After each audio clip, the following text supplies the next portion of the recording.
Tekereza umuntu mwigeze gukundana mukiri batoya, mukavugana buri munsi, mukarota ejo hazaza hamwe, ariko ubuzima bukaza kubatandukanya. None hakaba hashize imyaka irenga 20 mutarongera kubonana. Icyo gihe ukumva umutima wawe utarigeze umwibagirwa burundu. Ese urukundo rushobora kurenga igihe?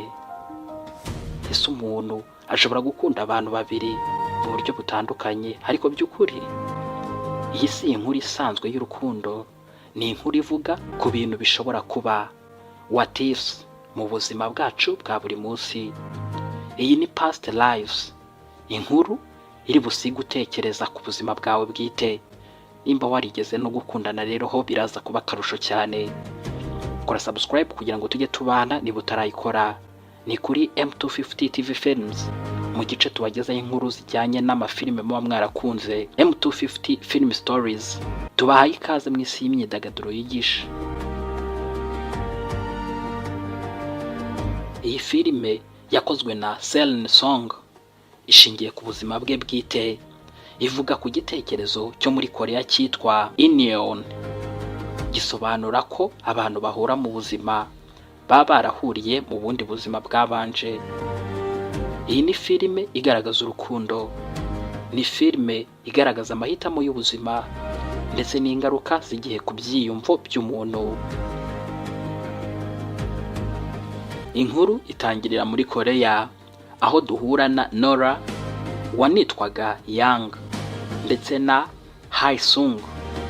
Bari abana batoya, inshuti zikomeye cyane, ariko buhoro buhoro bagatangira gukundana mu buryo bw'abana nyine. Gusa ubuzima buza kubahindurira ibintu byose. Umuryango wa Nora wimukira muri Canada, maze abo bana bombi bagatandukana. Imyaka irahita, Nora aba umugore ukuze, umwanditsi, ndetse akibera muri New York muri Leta Zunze Ubumwe za Amerika. Naho Hae-sung nawe ni umugabo utekereza cyane ku buzima, ariko utarigeze yibagirwa Nora. Umunsi umwe Hae-sung amushakisha kuri interinete, bakongera kuvugana nyuma y'imyaka myinshi. Gusa ikibazo kiravuka, batuye mu migabane itandukanye, bafite ubuzima butandukanye, ndetse yewe n'inzozi zabo ziratandukanye, kuko Nora yamaze kubaka umuryango. Nubwo bavugana buri munsi, Nora ahitamo kubihagarika kugira ngo yibande ku nzozi ze.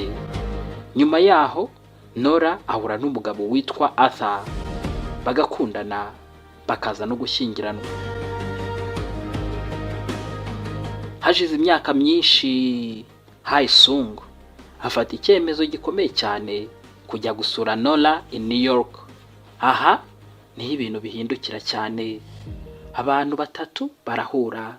Hari Nora uri hagati y'aba bagabo bombi, hari umugabo we Arthur, hakaba n'umukunzi we wa kera Hae-sung. Haba ikibazo gikomeye cyane mu mutima wa Nora. Ese urukundo rwa kera ruracyariho?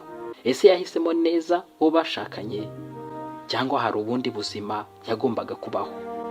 Arthur nawe atangira kumva afite ubwoba, kubera ko hashobora kuba ari hagati y'urukundo rutigeze rupfa. Inkuru isoza mu buryo butuje cyane, ariko bwuzuyemo amarangamutima akomeye. Nta mirwano, nta drama isakuza, ahubwo ni ibiganiro bituje, amagambo make ariko afite uburemere budasanzwe, yewe n'amarira atuje agaragaza ukuri k'umutima. Ni iherezo rigusigira ikibazo kitoroshye. Ese ubuzima bwawe bumeze gute bitewe n'ibyo wahisemo? Nizere ko iki kibazo nawe ushobora kugisubiza. Gusa uzabanza urebe ino filime kugira ngo winjiremo neza usobanukirwe ibyayo. Past life, ntago twasoza ino nkuru tutavuze ibintu bikomeye ishobora kutwigisha mu buzima bwacu bwa buri munsi. Ubuzima ni urukurikirane rw'amahitamo, kubera ko icyo utahisemo kiba ubundi buzima butigeze bubaho. Urukundo si buri gihe ruba rufite iherezo wishimiye, kubera ko hari urukundo ruguma mu mutima ariko ntirube ubuzima bwawe. What if, cyangwa se bya bindi byashoboraga kuba, ishobora kugukurikirana ubuzima bwawe bwose, ariko ugomba kubana n'icyo wahisemo. nta kintu cyitwa perfect life cyangwa se ubuzima bwiza. Hari gusa ubuzima wahisemo ukabugiramo amahoro n'umunezero. Hari n'igihe bishoboka ko umunezero utawubona. Niba warigeze kugira umutima utibagirwa, niba warigeze kwibaza uti iyo mba narahisemo ukundi byari kugenda bite, iyi filime ni iyawe. None se wowe ubitekerezaho iki? Ese wakwemera gusubira inyuma ugahindura icyemezo kimwe mu buzima bwawe? Andika igitekerezo cyawe hano hasi muri comment, kandi ntiwibagirwe gukora subscribe hano kuri M250 TV Films, ukore like, ukore na share kugira ngo abandi nabo bungukirwe n'iyi nkuru idasanzwe. M250 Film Stories, inkuru zifite ubuzima, inkuru zishobora kutwubaka tukabaho neza, nyamara zishingiye ku mikino cyangwa se amafilime aba yarabaye akaturyohera tukayareba ariko tukungukiramo n'ibindi. Jyubana natwe kuri M250 TV Films mw'isi y'imyidagaduro yigisha. You are welcome.